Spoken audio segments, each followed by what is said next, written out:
Hello, halfway students and families. This is Mrs. Koberchek, and I am going to be reading the last chapter of Storm Runners.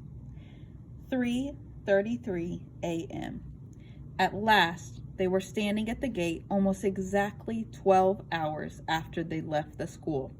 "It's locked," Nicole said, obviously upset. "Don't you have a key?" Chase asked. "Of course, but that's not the problem. The padlock is hanging on the outside. We only lock the gate when we're not here. That means Dad isn't here. He must have gone out looking for us." "What about Mama Rossi?" Chase asked. "She would have stayed behind in case the phone came back on and I called." "I'm sure your dad's fine. He probably got forced into a shelter." "I hope so." "Do you have a backup generator on the farm?" "A small one, but it only powers one building at a time." "We have 3 generators in the rigs. Let's get through and power the farm up." Nicole unlocked the gate. They walked through. She closed the gate, but didn't lock it. The quad was exactly where Chase had parked it, though it had tipped over. "Do you want to walk or try to ride up to the house?" "Ride," Nicole and Rashawn said together. "That's what I thought," Chase said, "but the quad is going to be unstable in the wind with 3 people on it. We'll have to keep a low profile. If it starts to tip, just lean the opposite way. No sudden moves. We don't want to flip it." They righted the quad. Chase swung on first, turned the key, then pushed the ignition switch. It didn't start. With the rain and being tipped over by the wind, it could have any number of problems, none of which he could repair where they were. He adjusted the choke and pushed the ignition switch again. "We might be walking after all." He made another adjustment to the choke, then let it set for a minute before giving the switch one last try. It started. At least Chase thought it started. The quad was loud, but he couldn't hear the roar of the engine above the wind. "Do you see the helmets anywhere?" He had left them hanging on the handlebars. "They're long gone," Nicole said. Chase laughed at himself. They had just spent half the night walking through a hurricane, and he was worried about helmets. He pulled the headlamp off, handed it to Nicole. He told her to climb on behind him, and Rashawn to climb on behind Nicole. "Everyone lean forward," he shouted. "Face your headlamps to the side in opposite directions and keep your eyes open. This way we'll have a 180-degree view. If you see a problem, like a big branch flying in our direction, tap me on the shoulder in the direction it's coming.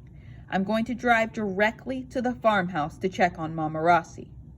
He leaned forward until his chin was almost touching his knees. Nicole draped herself over his back. Under other circumstances, he might have felt very differently about having Nicole this close to him, and he wondered if Nicole was thinking the same thing. He started out slowly, getting a feel for the overloaded quad. The steering was sluggish in the crosswind. Up ahead, he remembered the road veering to the left. The wind would be at their backs, and he might be able to pick up speed. There was standing water on the gravel road, but not nearly as much as there had been on the highway. The quad's balloon tires cut through the water easily, but he'd have to watch out for hydroplaning, which was just as dangerous as driving on ice. He followed the road to the left, and the steering became more responsive. He increased the speed and tried to recall if there were any other turns before they reached the buildings below the house. He felt a tap on his right shoulder and grimaced in pain. He looked to his right, but didn't see anything. He eased off the throttle, and something very strange happened. The wind died, and the rain stopped. Completely. Chase shut the quad off. It was silent except for their breathing, which they hadn't been able to hear for hours. Chase looked up and saw stars against a black sky. "Weird," Rashawn said. "The eye of the storm," Chase said. "It's going to start up again, and the back end of the hurricane might be worse than the front. Do you realize that we're talking in normal voices and not shouting at each other? This eye of the storm thing is not why I tapped you on the shoulder," Rashawn said. "Then why?" "I know you'll think I'm crazy. Maybe I dozed off, or maybe I'm so worn out I'm hallucinating. But I think I saw a big spotted cat running along my side. looked like a leopard. Chase and Nicole stared at her, absolutely speechless. I told you you'd think I was crazy, but it gets stranger. The cat was carrying what looked like a little monkey in its mouth. The monkey was limp. It looked dead. Poco, Nicole said. Hector, Chase said. Are you saying I did see a leopard carrying a little green monkey? What kind of farm is this? Right now, a very dangerous farm, Nicole said. Chase started the quad, put it into gear, and pushed the throttle as far as it would go. As they sped up the road, he wondered how fast a leopard could run. 3:42 a.m. Chase pulled up in front of the Rossi's house, or at least where it used to be.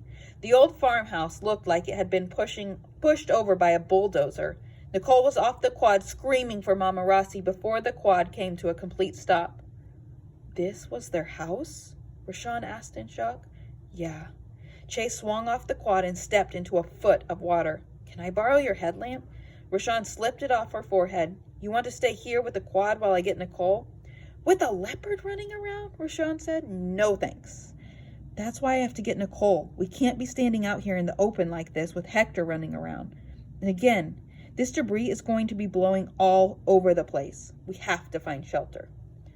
Then let's get her and get out of here, Rashawn said. Nicole was yelling for Mama Rossi and frantically pulling up floating debris. Chase put his hand on her shoulder. We need to go, he said gently. We need to find Mama Rossi, Nicole shouted.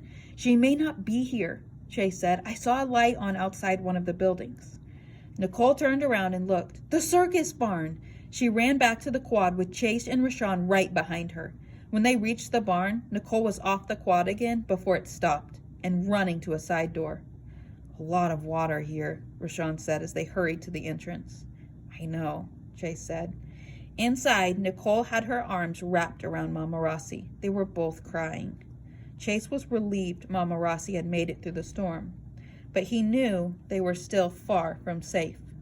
3 feet in from the door, there was a good 6 inches of standing water. Is that an elephant? Rashawn asked. Her name's Pet, Chase said. Nicole's mom is kind of small. Don't let that fool you, Chase said. She's bigger than she looks and older. She's actually Nicole's grandmother. She walked over, and Mama Rossi hugged them both. Where's Dad? Nicole asked. Mama Rossi shook her head. I don't know. He left hours ago to see if he could find you. I was sitting in the house waiting for you when it started to come apart. I ran down here, and I've been sitting here ever since. Did you stop at the house? Nicole nodded, tears rolling down her cheeks. It's gone, she said quietly. Mama Rossi put her arms around her. It's just a house. We can rebuild a house. Did you see Poco up there? He jumped out of my arms and disappeared into the night. Rashawn was about to say something, but Nicole cut her off. We didn't see him, she said. I'm sure he's fine. I'm sure your father's fine too, Mama Rossi said. He'll be back now that the storm's over. It's not over, Chase said. We're in the eye of... His words were cut off by a gust of wind slamming into the metal building. Pet pulled on her chains and threw hay and sawdust over her back with her gray trunk. That wind's going to scare the baby right out of her, Mama Rossi shouted above the noise. Chase glanced again at the door. The water was rising. Okay, halfway students and families, that is the end of book 1 of Storm Runners. Now, the story does not end here. There is book 2 and book 3 to find out what happens to Chase, Rashawn, Nicole, and others in this storm.